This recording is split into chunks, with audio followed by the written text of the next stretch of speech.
thought the young adult novel adaptation phase was over in films, but The Fifth Wave, The Death Cure, now The Darkest Minds, I guess it's just never going to end, is it? So, let's get on with the newest one. Let's talk about The Darkest Minds. Yay!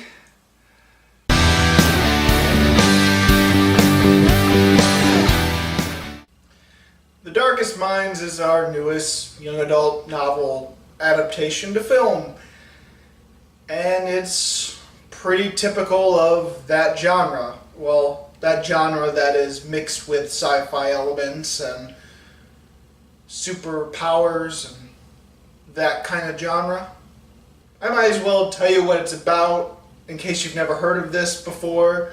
I know a few people that went to the theaters never saw a trailer for this. They're lucky. I saw a trailer for this quite often, mainly because I see pretty much every movie out there that comes to our theater. In The Darkest Minds, a unknown virus of unknown origin suddenly just infects all the children in the world, or at least in the US. This movie takes place in the US. I'm guessing it infects the whole world too, but I can't remember if the movie actually even describes this. I imagine so, because it does say 90% of the population of children is all wiped out by this virus. Yes, 90% of children are all just killed by this virus. But the ones that survive, the 10%, they get supernatural powers. There's ones that become extremely intelligent, ones that can move objects with their minds, ones that can cause electricity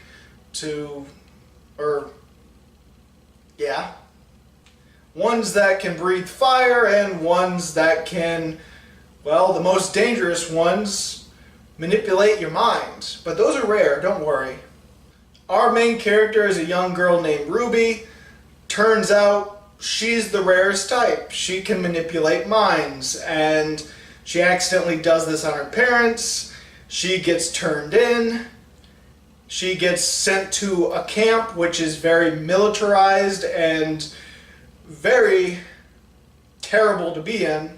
But she gets kind of lucky and gets to escape with someone else, only to find other kids on the run, and then a whole road trip happens as they're trying to find a secret place where all children can be safe and be free.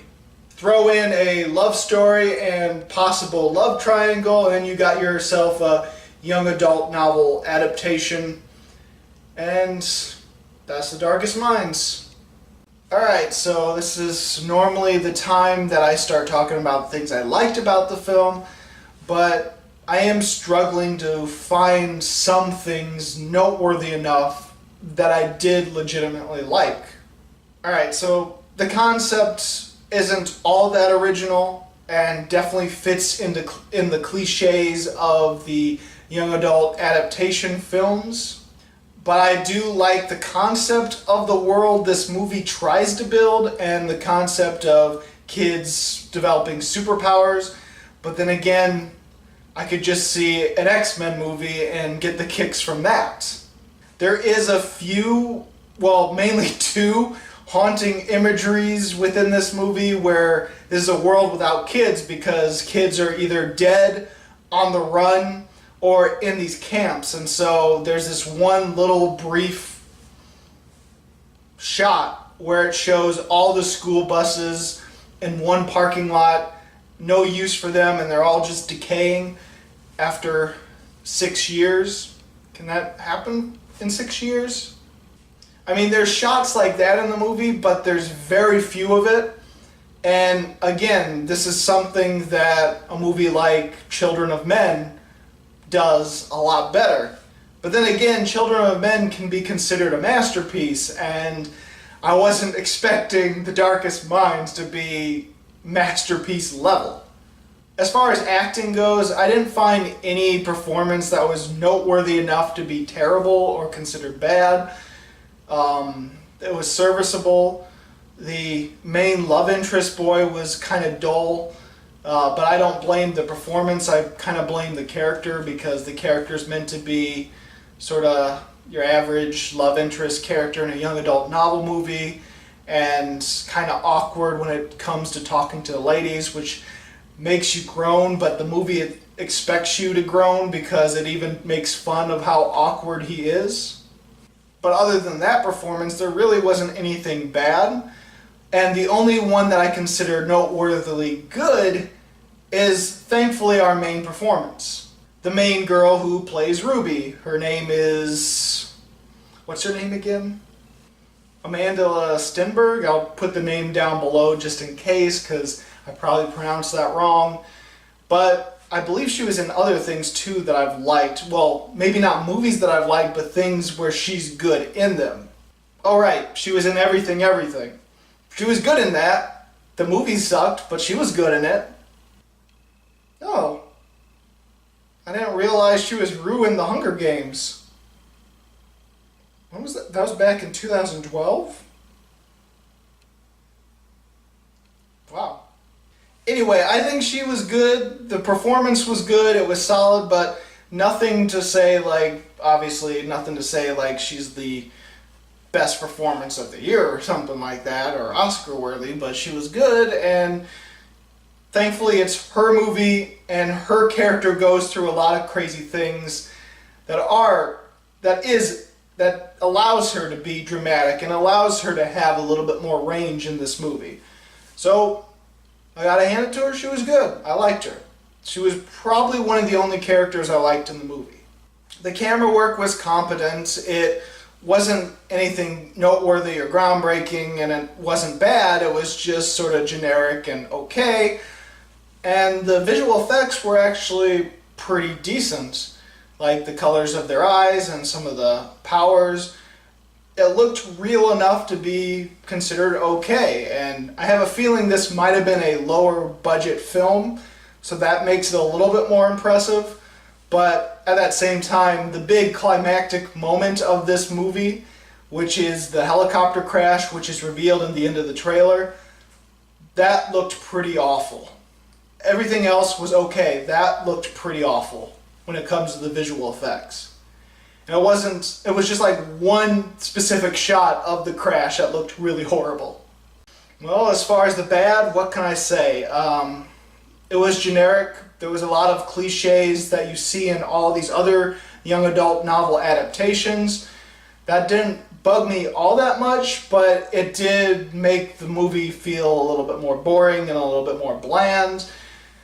The love interest of this movie, I could care less about. And that's not me saying that you can't have a love interest in these type of films. All of these films try that, and sometimes it works. This one, it didn't work that much. I didn't care about the characters getting together, mainly because the guy was just so awkward, and in some ways that could be very cute romance, but for me it was just painful to watch, and there was nothing that much to his character. And then when they throw in a possible jealousy of maybe a third person, that felt like out of left field and just there to add conflict and just there to add a possibility of a love triangle, which ultimately there isn't, because, well, I won't spoil it in case you actually want to see this movie. But in the end, when it gets to the point where she has to do something and it's supposed to be really tragic and dramatic and you're really supposed to feel sad, it didn't work for me because they didn't develop the romance in this movie well enough for me to care. Even though I do care about the main character, because I did like that character. In fact, I didn't mind a lot of the side characters. A lot of side characters, there wasn't much to them, but I did like them enough to feel, okay, I don't want them to die, but other than that, that's about it. This movie has a few good concepts in it. Unfortunately, a lot of the world building and a lot of the setup and a lot of the conflict really feels random, mishmashed, and a little too fast and a little too jarring. It almost feels like there's a lot more to it and probably a lot more in the book that the movie doesn't explain, the movie glosses over, and so it feels like you need to read the book in order to enjoy the movie. Of course, I didn't read the book, and a movie should be able to stand alone, especially if it's the first of a possible trilogy or however many books there are in this movie, because the movie definitely ends in a way where it feels like there's a cliffhanger in another book and another possible movie. I don't know if this franchise will ever get that second movie, but depends on how well it does in the box office, I guess. But anyway, the world building and the different factions in this film feel underdeveloped and mishmash, and it really doesn't build the world all that well in order for me to actually care and not feel lost. There's also a really lame twist towards the end of the movie, which, thinking back, makes me wonder how that twist even works, because it just brings so many more questions about how the movie set up beforehand that makes it feel like, okay, why? How? What? Huh? And it's funny because the movie, once they get to the safe camp, it sets up this twist, and I can see that there's something going on and something is wrong, but when it actually has the twist, it's like, wait, seriously? That just feels like it messes up the whole setup at the beginning of the film about the camps and about everything else. And of course I can't say anything about it, otherwise it's spoilers, so maybe it works better in the books, but it doesn't work in this movie, I feel. In the end, I can't say this is a horrible, terrible movie. I wasn't completely bored with it. It was still watchable. It feels like if you've read the books, you might have a better understanding of this movie and a better caring of these characters, and that will be, and reading the book may be enough to fuel your entertainment for the film. But if you haven't read the book, or you're tired of young adult novel adaptation cliches, then this is clearly not the movie for you.